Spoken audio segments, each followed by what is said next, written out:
अरे घाट पूजे चलनी दीननाथ महावीर गांज के तल अरे पूजा के उठनी आदित बाबा स्वामी छेकला न हो रे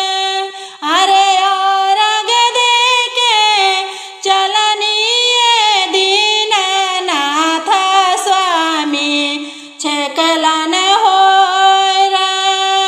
अरे काई काई मंगलो ये रानिया छठिया मैया से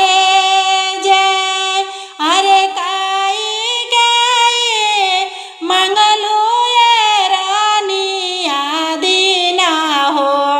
नाथ से जय अरे बेटा वाता दिहली छठिया मैया धनवा के हो सिंगर अरे धिया वाता दिहले आदिता बाबा दला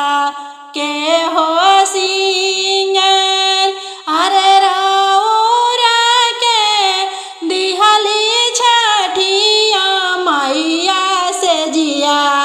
के हो सिंगर अरे एही लगी पूजिए स्वामी जी छठिया मैया के पाँव अरे एही लगी पूजिए स्वामी जी छठिया मैया